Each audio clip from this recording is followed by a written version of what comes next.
قادر case اپنے senator حضرات کے ساتھ مل کے القادر کیس کے بارے میں کچھ گفتگو کرنا چاہوں گا۔ القادر کیس بالکل ایک بے بنیاد اور جھوٹا کیس ہے، اور جس طرح انہوں نے توشہ خانہ 1 اور سائفر کیس کو بڑا بڑھا چڑھا کے کہا تھا کہ بہت بڑا کیس ہے اور ہم نے تو پکڑ لیا، اور اس کے بعد انہوں نے یہ دونوں کیسوں میں سزا بھی مینیج کر لی تھی عدالتوں کے ذریعے، کیونکہ جیل ٹرائل تھا، وہاں عدالتیں مینیج ہو رہی ہیں تو مینیج کر لی تھیں اور سزا دے دی تھی، لیکن عوام کو پتہ تھا کہ یہ جھوٹی کیس ہے۔ اور جب میں پہلے دن توشہ خانہ کیس میں پیش ہوا تو جو ہماری ہائی کورٹ ہے اسلام آباد کی، انہوں نے 1 منٹ نہیں لگایا، سزا کو بھی اور کنوکشن کو بھی ختم کر دیا، سسپینڈ کر دیا۔ اسی طرح سائفر کیس اسلام آباد ہائی کورٹ گیا، اس میں بحث تو طویل ہوئی ضرور، لیکن اینڈ میں پھر وہ کہ جو کنوکشن تھی سیٹ اسائڈ ہو گئی۔ عدت کیس فائل ہوا، اس میں بھی بڑا بات کی گئی، سزا بھی مینیج ہو گئی، لیکن وہ بھی ختم ہو گیا۔ تو میں قوم کو یقین دلانا چاہتا ہوں کہ القادر کیس بھی اسی قسم کا جھوٹا کیس ہے، اور مجھے یقین ہے کہ جب یہ ہم اپیل فائل کرنے جا رہے ہیں کل، جب یہ اپیل فائل ہوگی تو اسلام آباد ہائی کورٹ اس کو ختم کر دے گا۔ بدقسمتی سے یہ سیاست کرنے کی کوشش کر رہے ہیں عدالت کے ذریعے۔ عدالتوں کو حکومت نے ایک میدان جنگ بنایا ہوا ہے، لیکن ان کیسوں سے ان کی جو سیاست ہے ختم ہو رہی ہے، اور جو قوم کی محبت عمران خان کے لیے ہے اور جو قوم کی محبت PTI کے لیے ہے وہ بڑھ رہی ہے۔ اب بات کرتے ہیں القادر کیس کی۔ کیوں ضرورت پڑی مجھے آج یہ پریس کانفرنس کرنے کی؟ کیونکہ ایک ہمارا جب بھی کیس میں کوئی گنجائش نہ ہو، جب بے بنیاد کیس ہو، جھوٹا کیس ہو، تو پھر ہم کنفیوژن پھیلانے کی کوشش کرتے ہیں، اور وہ کنفیوژن میں وہ جھوٹ بھی بولتے ہیں، اور اتنے بڑے بڑے جھوٹ بولنا شروع ہو گئے ہیں کہ ہمیں سینیٹرز ہم نے سوچا کہ ضروری ہے کہ ہم کلیریفائی کریں۔ قوم کیس کو سمجھ چکی ہے، قوم جانتی ہے کیس کیا ہے، تو میں سمپل الفاظ میں اس کیس کے بارے میں کچھ گفتگو کرنا چاہتا ہوں، تاکہ یہ جو جھوٹ بولا جا رہا ہے اور جو کنفیوژنز ہیں وہ ختم ہوں۔ تو حقائق کیا ہیں، القادر کیس کیا ہے؟ القادر کیس کی بیک گراؤنڈ، اس کی بیک گراؤنڈ یہ ہے کہ ایک پراپرٹی تھی 1 ہائیڈ پارک، یہ لندن میں پراپرٹی ہے، بڑی مہنگی پراپرٹی تھی۔ یہ کس کی پراپرٹی تھی؟ جن کی پراپرٹی تھی ان کا نام ہے حسن نواز۔ حسن نواز کون ہے، کس کے برخوردار ہیں؟ وہ ہیں نواز شریف صاحب کے برخوردار۔ انہوں نے یہ اتنی مہنگی پراپرٹی کب خریدی تھی؟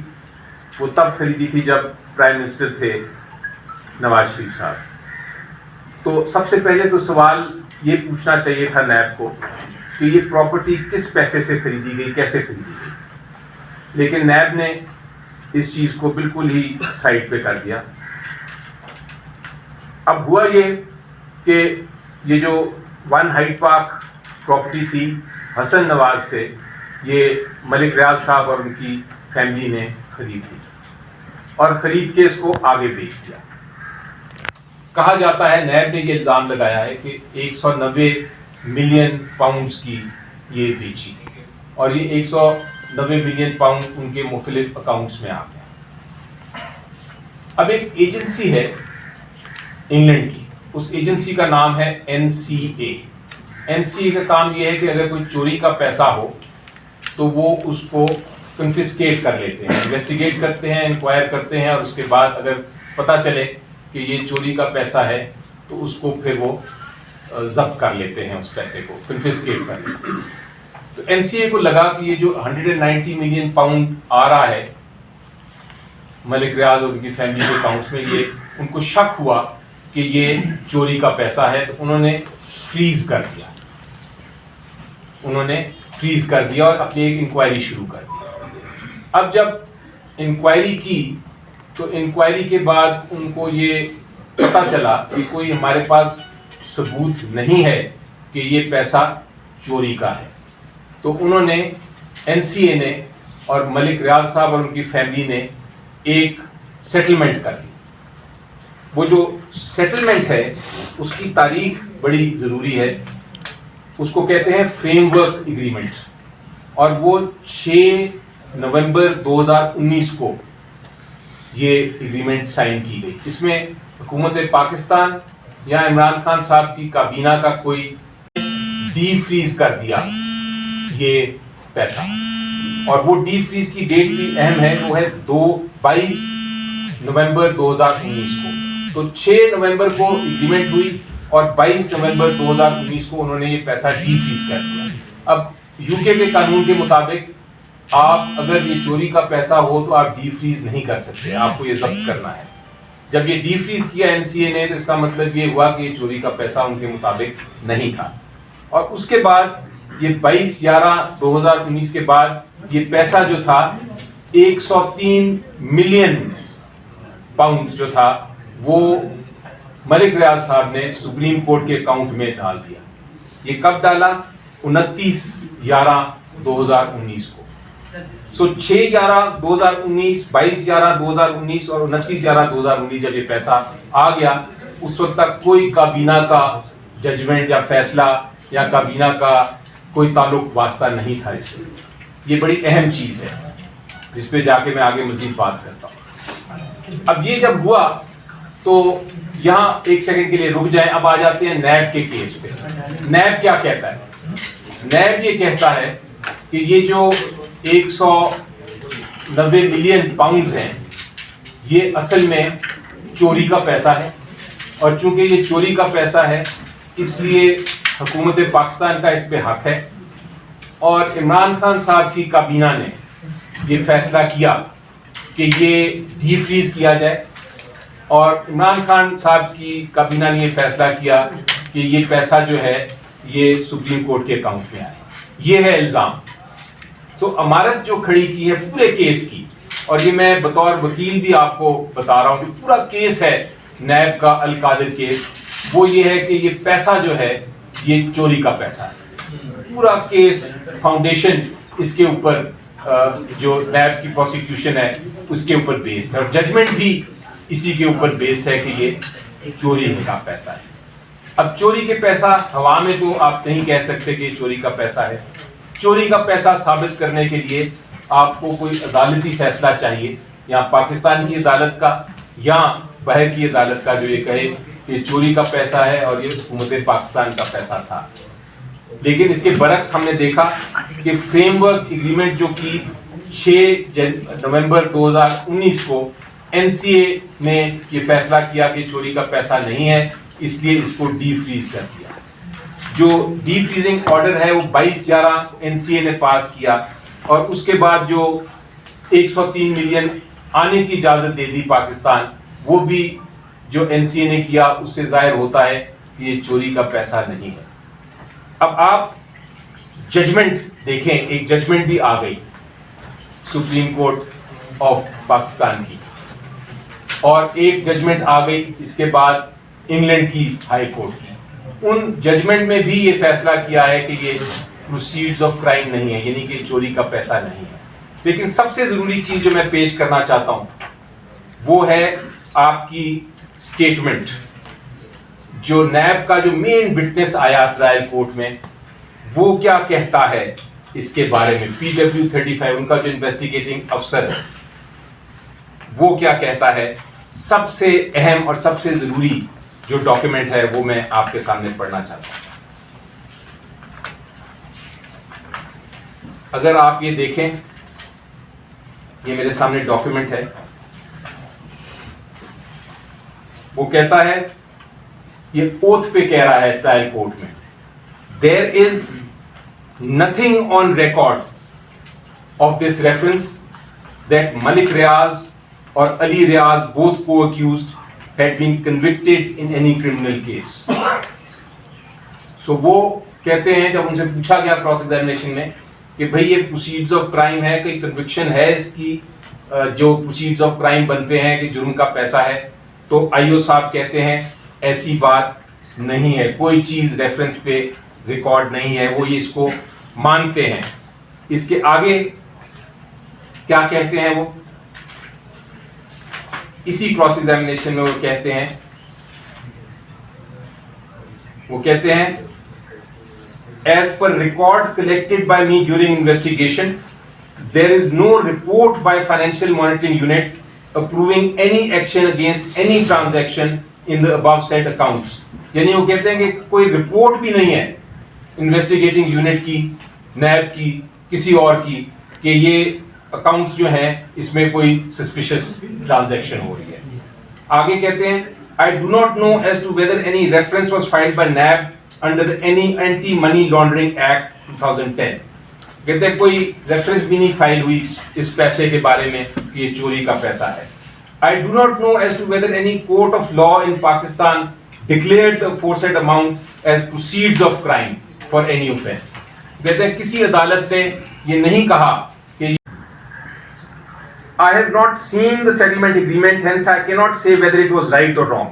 کہتے ہیں میں نے دیکھا ہی نہیں سیٹلمنٹ ایگریمنٹ جو این سی اے اور ملک ریاض کی ہوا تھا, مجھے نہیں پتا کہ صحیح ہے یا غلط ہے. سو ان افیکٹ یہ الزام بھی بالکل خود ان کے ایویڈنس سے ثابت ہو جاتا ہے کہ یہ فیصلہ این سی اے نے ہی کیا. اب تیسری چیز یہ کہتے ہیں کہ این سی اے نے, یہ کہتے ہی ہیں کہ این سی اے نے اور ملک ریاض نے چلے ڈی فریز انہوں نے کیا, لیکن سپریم کورٹ لانے کا فیصلہ کابینہ نے کیا.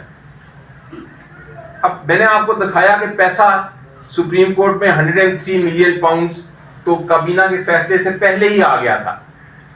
تو یہ کابینہ کیسے فیصلہ کر سکتی ہے کہ آپ سپریم کورٹ کے اکاؤنٹ میں لائیں؟ بلکہ اس کے برعکس آپ صحافیوں نے ہی ایک ڈاکیومنٹ نکالا ہے اور وہ میرے پاس اب موجود ہے, جو ججمنٹ ہے ہائی کورٹ یو کے کی, اس کا پیراگراف 45 ہے. انٹرسٹنگ بات یہ ہے کہ پیراگراف 45 جج صاحب نے بھی اپنے ججمنٹ میں لکھا ہے, لیکن جو لائنیں میں پڑھنے لگا ہوں آخری 4 لائنیں وہ اس ججمنٹ میں سے نکال دی ہیں. اور وہ کیا کہتی ہیں, وہ بتاتی ہیں کہ جی یہ پیسہ لانا جو اجازت دی, جو کہا کہ آپ سپریم کورٹ کے اکاؤنٹ میں لائیں, وہ فریم ورک ایگریمنٹ جو این سی اے کی ایگریمنٹ تھی اور ملک ریاض کی ایگریمنٹ تھی, یہ اس کا حصہ ہے. اس میں پاکستان کی کابینہ یا پاکستان کی حکومت یا عمران خان صاحب کا کوئی تعلق نہیں. میں 45 پیرا کا پڑھتا ہوں پہلے انگریزی میں اور پھر میں اس کو بتاتا ہوں کہ کیا کہتے ہیں. The settlement was underpinned by a framework agreement dated 6th November 2019 made between NCA and Mr. Ali. It identified that the monies which had been the subject of the settlement would be paid towards the rupees 460 billion Bahria town were ordered to pay by the Supreme Court of Pakistan in its judgment dated 21st March 2019.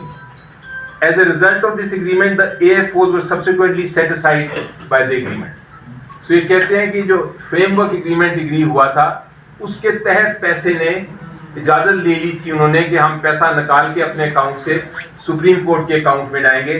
یہ judgment کا حصہ ہے پیرا 45 کا جو جج صاحب نے reproduce نہیں کیا. سو 3 چیزیں ثابت ہو گئی کہ یہ پروسیڈز آف کرائم نہیں ہے, یعنی کہ چوری کا پیسہ نہیں تھا, حکومت کا اس پہ کوئی حق نہیں تھا. دوسری, اس کو جو فریز کیا یا ڈی فریز کیا اس میں کابینہ عمران خان صاحب حکومت پاکستان کا کوئی تعلق نہیں تھا. اور تیسری چیز یہ کہ جو یہ فیصلہ تھا کہ وہ سپریم کورٹ کے اکاؤنٹ میں آئے, اس میں بھی کسی قسم کا تعلق عمران خان صاحب ان کی کابینہ حکومت پاکستان کا نہیں تھا. اس لیے یہ سارا کیس جو بنایا ہے اور یہ جھوٹ کی باتیں کرتے ہیں کہ یہ ایگریمنٹ تھی اور کابینہ نے یہ کیا اور وہ کیا, وہ بالکل جھوٹ ہے. کابینہ نے کیا کیا؟ کابینہ کا فیصلہ ہے 3 دسمبر 2019 کا. کابینہ کے سامنے حکومت برطانیہ این سی اے نے یہ ریکویسٹ دی کہ جناب ہم جو آپ کو پیسہ ہم نے اجازت جو دی ہے اور جو پیسہ آپ کے پاس آ رہا ہے حکومت پاکستان پہ کے پاس فورن ایکسچینج کی صورت میں جو سپریم کورٹ کے اکاؤنٹ میں جائے گا, اس کو آپ نے کانفیڈینشیل رکھنا ہے اور کابینہ نے صرف اس حد تک اجازت دی کہ ٹھیک ہے ہمارا تعلق نہیں ہے اس پیسے سے, ہمارا چونکہ تعلق نہیں ہے, ہم نے نہ فریز کیا نہ ڈی فریز کیا, ہم اس کو کانفیڈینشیل رکھیں گے. اب یہ کانفیڈینشیل رکھنا کوئی جرم نہیں ہے. سو یہاں تک تو ہو گیا یہ معاملہ.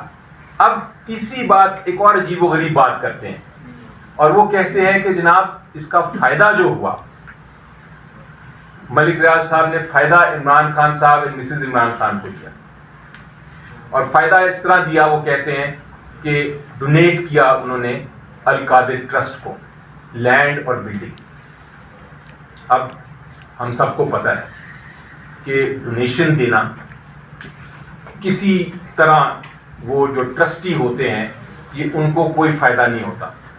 ڈونیشن آپ جب کسی چیریٹی کو دیتے ہیں تو فائدہ صرف چیریٹی کا ہی ہوتا ہے. آپ ایدی ٹرسٹ کو جب آپ پیسے دیتے ہیں, ڈونیٹ کرتے ہیں, تو آپ ایدی ٹرسٹ کے اونرز کو یا ٹرسٹیز کو آپ ڈونیشن نہیں دیتے, ان کو کوئی فائدہ نہیں ہوتا. وہ ایدی کے جو چیریٹی کے جو آبجیکٹس ہیں, جو پرپز ہیں, جو ان کے مقصد ہیں, مقاصد ہیں, اس کے لیے استعمال ہوتا ہے. آپ شوکت خانم کو پیسہ دیتے ہیں, کوئی ڈونیٹ کرتے ہیں, تو وہ ٹرسٹیز تک جا ہی نہیں سکتا پیسہ قانونی طور پہ, ان کو کوئی بینیفٹ نہیں ہو سکتا. وہ صرف ان کینسر پیشنٹس کو ہو سکتا ہے جو کینسر پیشنٹس جو ہیں جن کا مفت علاج ہو رہا ہے. اسی طرح نمل یونیورسٹی ہے. القادر یونیورسٹی کس لیے بنائی گئی؟ یہ بھی ایک چیریٹیبل نان پروفٹ ٹرسٹ ہے, اور اس کا بینیفٹ کسی صورت میں عمران خان صاحب یا مسز عمران خان کو نہیں ہو سکتا. اس کا